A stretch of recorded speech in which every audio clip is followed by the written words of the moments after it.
This photograph was not meant to be disturbing. It was meant to be comforting. The child in the image is dead, but everything about the scene suggests otherwise. The body is upright. The eyes appear open. The face looks calm. To a modern viewer, this image feels wrong, almost cruel.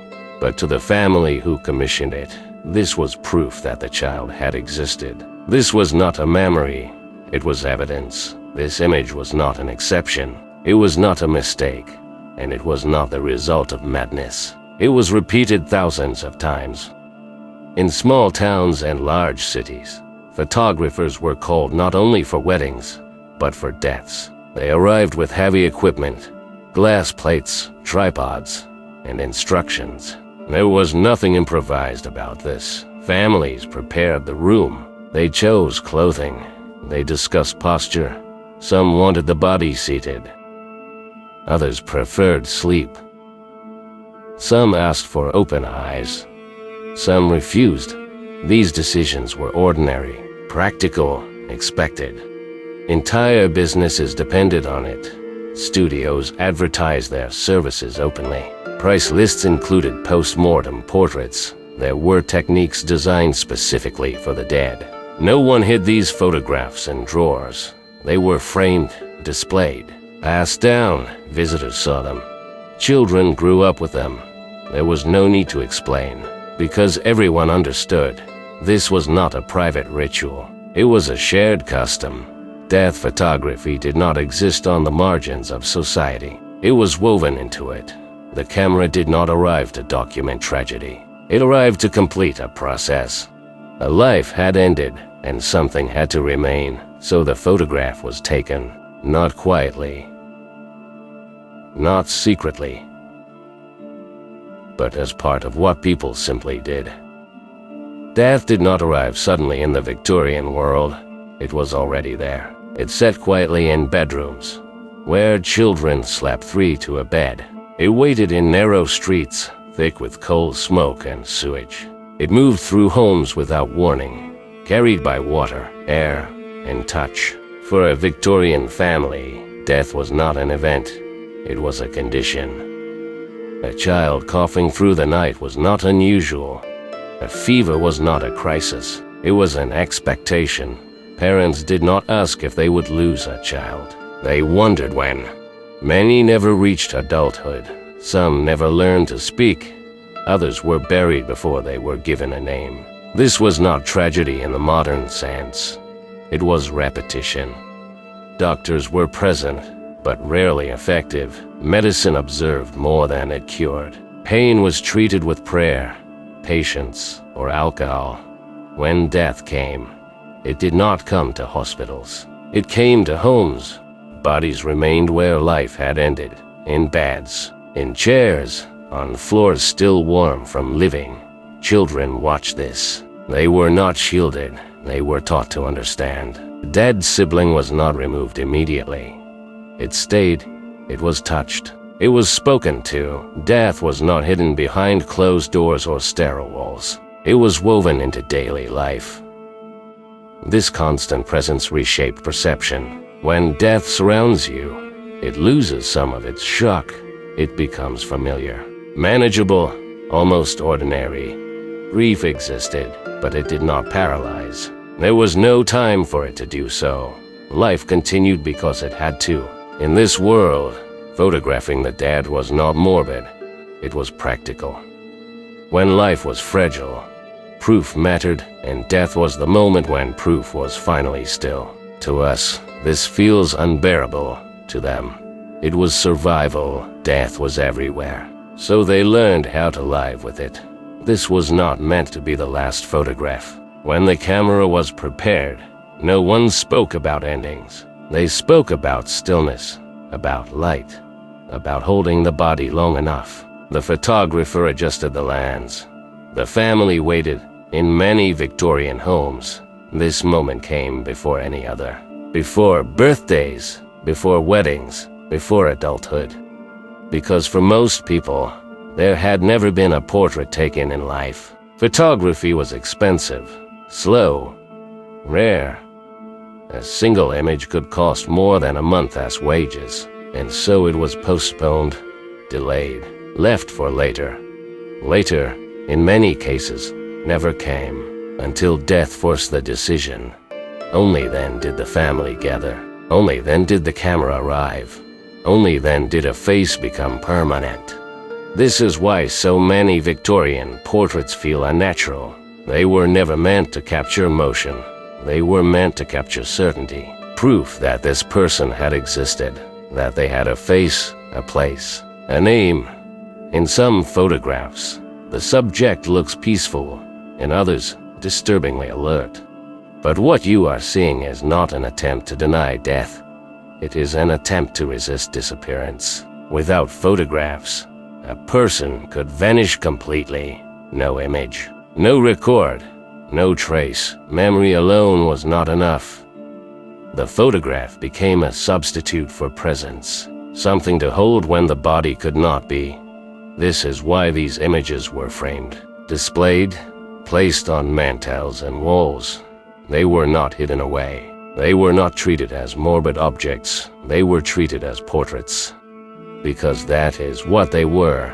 In many homes, the only image of a mother, a child, a sibling was taken after they had already died. And yet, no one called it strange. The strangeness came later, with us, when photography became abundant, when faces multiplied, when images lost their rarity. Only then did the last portrait begin to look unsettling. But to the Victorians, it was not a reminder of death. It was a refusal to let someone disappear completely. The eyes are open, or at least, they appear to be. In the photograph, the child is seated upright, supported by something the camera does not show. The hands rest naturally. The mouth is relaxed. Nothing in the image suggests urgency, illness, or finality. This was intentional. Victorian death photography was not an attempt to document death. It was an attempt to erase it. Long before the shutter clicked, preparations were made. Bodies were washed, hair was brushed, clothing was chosen carefully, often the same garments worn on special occasions, when life still required effort. Photographers understood the assignment. They did not arrive to record a corpse. They arrived to construct an image of continuity. Metal stands were hidden behind bodies, disguised by fabric or furniture. These supports were originally designed to help living subjects remain still during long exposure times. In death photography, they were repurposed to hold the body upright, to restore posture, balance, and dignity. Eyes posed a problem. Closed eyes signaled what families did not want to see. So eyelids were lifted.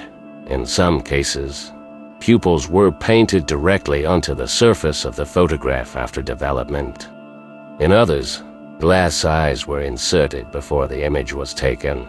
The goal was simple: avoid the unmistakable signs of death. Cheeks were tinted to counteract pallor. Lips were adjusted. Heads were angled slightly forward, mimicking attentiveness. Death was reshaped into something quieter, something ambiguous. Often, the dead were photographed as if sleeping. Sleep was familiar. Sleep was temporary. A sleeping child could still wake. A dead one could not. So the image chose sleep. But this illusion was never meant to deceive strangers. These photographs were not displayed publicly. They were kept in albums, placed in frames, stored in drawers, shown to visitors who already knew the truth. The illusion was for the living, for parents who needed one last moment of normalcy, for families who wanted an image untouched by decay, by sickness, by the violence of sudden loss. In a world without video, without recordings, without voices preserved in any form, the photograph became the final negotiation with reality. This is how they looked. This is how they remained. The illusion of life was not denial. It was control. Control over memory. Control over appearance. Control over the final image that would outlast the body itself. Today, we look at these photographs and search for the trick, the stand, the painted eyes, the stiffness that betrays the truth. But Victorians were not trying to fool the future. They were trying to survive the present. And for a brief moment, long enough for the shutter to close, life appeared to remain. In some photographs, the dead are not alone. They are seated among the living, held in place, supported by hands that are still warm. A mother rests her palm on a child's shoulder. A father stands close, his posture stiff, deliberate. Siblings look directly into the lens. No one steps away. To a modern eye, the boundary feels violated. Something private has been crossed, something that should have remained unseen. But in the Victorian home, this boundary did not yet exist. Death had not been removed from the room. It had not been relocated to institutions or hidden behind closed doors. It happened where life happened, in bedrooms, at tables, in the presence of family. The camera did not introduce death into the scene. It merely recorded what was already there. In these images, the living do not pose with the dead. They pose as if the dead are still part of them. The family is composed as a whole. Photographers were instructed not to separate, not to isolate the body, not to dramatize loss. Instead, they were told to preserve unity. This was not an artistic choice. It was a social one. To remove the dead from the frame would have been to admit rupture, to acknowledge absence. And absence was precisely what these photographs resisted. Some of the living smile. Most do not. Their expressions are neutral, controlled. They are not performing grief. They are asserting continuity. The dead child is dressed carefully, often better than they ever were in life. Buttons aligned, hair combed, shoes polished. The body is treated not as a corpse, but as a participant. In certain images, the dead are positioned slightly forward, closer to the camera than the living. This was intentional. The photograph was meant to say, this person belongs here. In a world without recordings, without audio, without moving images, the photograph functioned as proof of social existence. Not memory, not mourning, belonging. To modern viewers, the presence of the dead feels intrusive. But to Victorians, exclusion would have been the greater violence. Removing the dead from the family image would have rewritten reality. It would have implied that death erased connection. They did not believe that. The living continued to speak to the dead, to keep their belongings, to preserve their place in the household. The photograph was not a farewell. It was a refusal to allow death to rearrange the family. Today, we separate carefully. We draw lines. We manage exposure.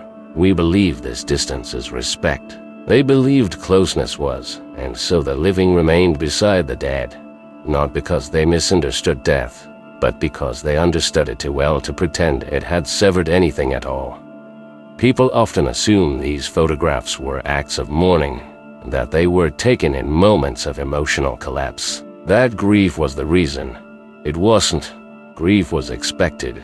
It was ordinary. To come and to explain this ritual, Victorian families did not photograph the dead because they were overwhelmed by loss. They photographed them because loss was predictable. By the time the photographer arrived, the worst had already happened. The illness had run its course. The body had been washed. Clothes had been chosen carefully. This was not chaos. It was preparation. The photograph was taken after emotions had settled into something quieter, something practical. In a world without records, memory was fragile. Names faded, faces disappeared. Most people left behind nothing. No portrait, no signature, no physical trace that could survive a generation. The camera changed that. A photograph did not express sorrow. It asserted existence. It said, this person was here. This life happened. For parents, this mattered more than comfort, especially when the child had never been photographed alive. Without an image, death erased them completely. The photograph resisted that erasure. It fixed the body in time, not as a corpse, but as a presence. This is why so many post-mortem photographs feel composed rather than emotional. The faces are calm, the settings deliberate. Nothing about them suggests hysteria. They were not meant to capture pain. They were meant to prevent disappearance. Even the living understood this. They posed beside the dead not out of denial, but out of continuity. The family unit remained intact, at least visually. Grief does not require witnesses. Proof does. These photographs were documents, not confessions. They functioned the way birth certificates or census records would later function, as evidence. They accepted that death would come. What they resisted was silence. The photograph spoke when memory could not, and that is why these images still disturb us. Not because they are emotional, but because they are controlled. They show a society that did not look away, a society that faced death long enough to document it. Not out of grief, but out of necessity. Death did not arrive suddenly in the Victorian home. It was already there, not as an event, but as a condition. It shared rooms, it shared meals, it shared silence. A child could wake up in the morning and find death seated in the same house by nightfall. No doors were closed, no curtains drawn. The body remained where life had ended, on the bed, on the sofa, sometimes at the table. This was not spectacle, it was proximity. Victorians did not believe death needed to be hidden, because it was never distant enough to pretend it didn't exist. Long before the photograph was taken, death had already been acknowledged. Mothers washed bodies themselves. Children watched. Fathers stood nearby, not shielding their eyes. There was no sharp division between the living and the dead, only a gradual shift, a presence becoming still. To modern eyes, this feels unbearable, but to them, it was familiar. They had seen it before. They expected to see it again. Death was not an interruption. It was part of the household rhythm. Just as illness was expected, so was loss. The photograph did not introduce death into the home. It arrived after death had already settled in. By the time the camera appeared, the family had already adjusted. The body had been touched, spoken to, sometimes slapped beside. Photographing the dead was not a confrontation. It was continuation. Victorian children grew up understanding death not as an abstraction, but as something physical. They knew its weight, its temperature, its stillness. They did not learn about death from stories. They learned from rooms. This is what we struggle to understand. Not the act of photographing the dead, but the absence of fear surrounding it. Fear requires distance, and Victorians had none. Today, death happens elsewhere.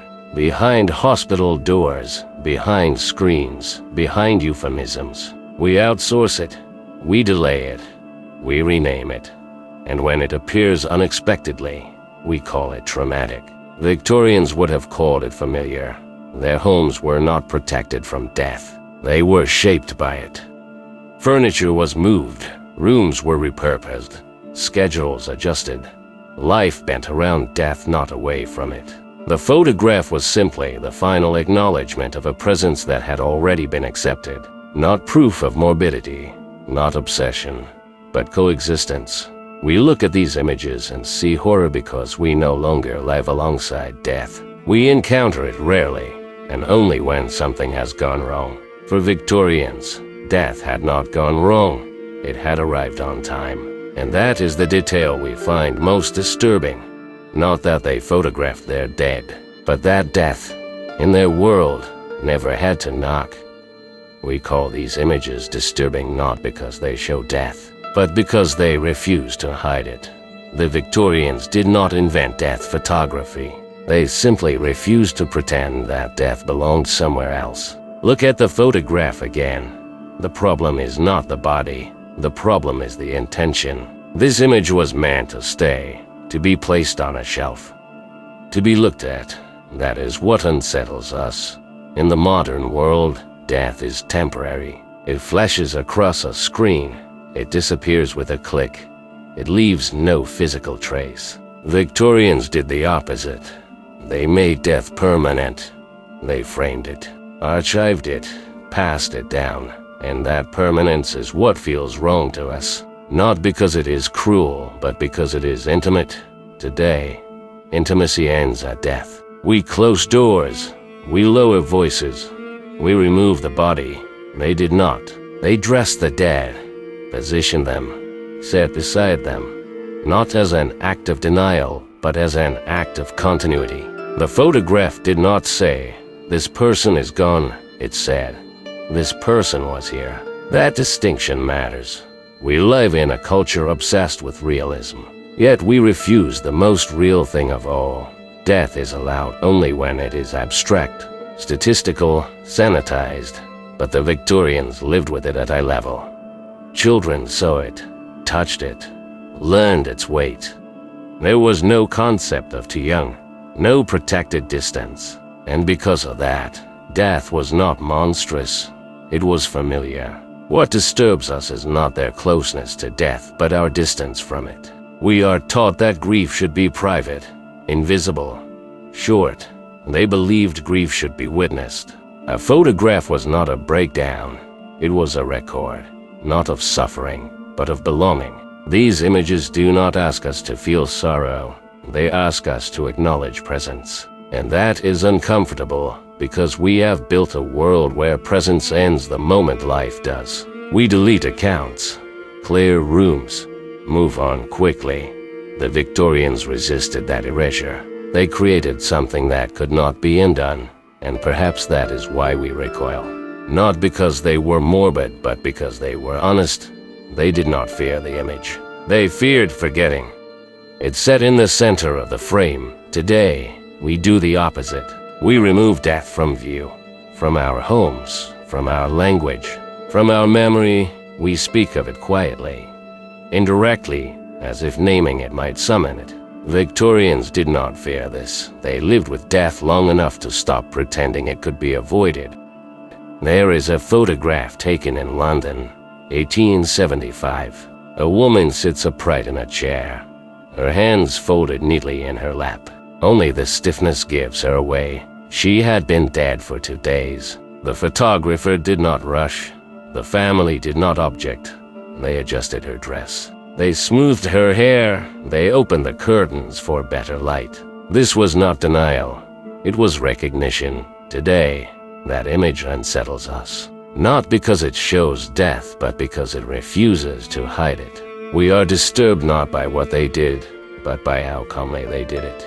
There is no panic in these photographs, no shock, no horror, only stillness. In the modern world, death happens elsewhere, in hospitals, behind doors, on screens. We outsource it, professionalize it, disinfect it. We see numbers, statistics, reports, but rarely bodies, rarely faces, rarely the undeniable presence of a life that has ended. Victorians had no such distance. Death occurred in bedrooms, in kitchens, in parlors. Children saw it. They touched it. They understood its shape. It was not mysterious. It was inevitable. And because it was inevitable, it was acknowledged. The photograph was not an act of obsession. It was an act of order. A way to place death inside the family narrative, to give it a position, a boundary. This is where the life ended. This is where memory begins. We chose something else. We chose silence. We chose to believe that ignoring death might somehow reduce its power. That distance could make it smaller. That avoidance could make it disappear. It did not. When we look at Victorian post-mortem photographs, we call them morbid. But what we are really seeing is a culture that allowed itself to look, to acknowledge the body, the weight, the finality, without flinching. Perhaps one day, our absence of images will seem stranger than their presence. Perhaps future generations will wonder why we left no trace, why we erased the final chapter instead of recording it. The Victorians photographed death because they believed it belonged to life. We chose silence because we believed it did not, and that choice says more about us than it ever did about them.